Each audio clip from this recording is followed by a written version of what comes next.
Aujourd'hui, je vais commencer par une anecdote et finir par une anecdote sur le même thème, la paresse. Euh, Quand j'ai vécu avec ma femme, et quand on habitait ensemble, il se trouvait qu'elle arrivait un peu plus tard que moi du travail.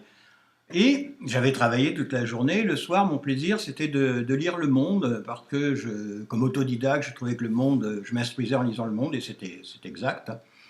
Et donc je lisais le journal dans un fauteuil, et puis quand j'entendais la porte s'ouvrir, je reposais le journal et je me remettais devant l'ordinateur ou quelque chose comme ça, vous voyez. Il fallait que je fasse semblant que je travaillais.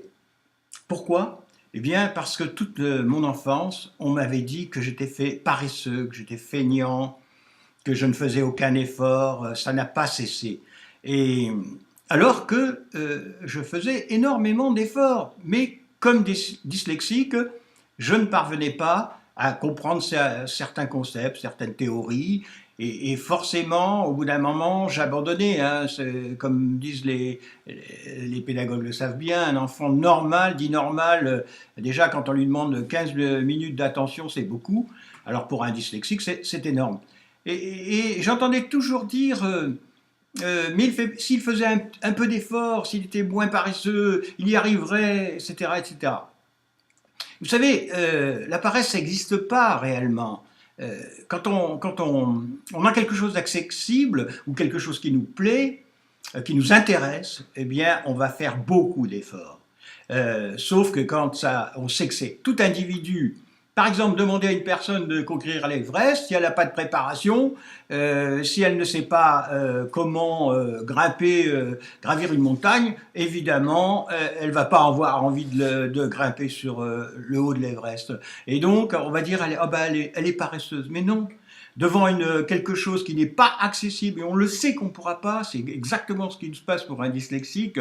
Il dit que les B à l'envers et les P à l'envers, les choses comme ça, vous voyez, les lettres qui dansent et qu'on peut pas, les mots qui sont mal écrits et qu'on voit bien écrits, comment voulez-vous qu'on les transforme puisqu'on les voit pas? Donc, au bout d'un moment, on sait que ce n'est pas à notre portée et donc on nous considère, on dit allez, il devra encore faire un effort, mais fais donc un effort et fais des devoirs pendant les vacances, suis des cours pendant les vacances, etc., etc.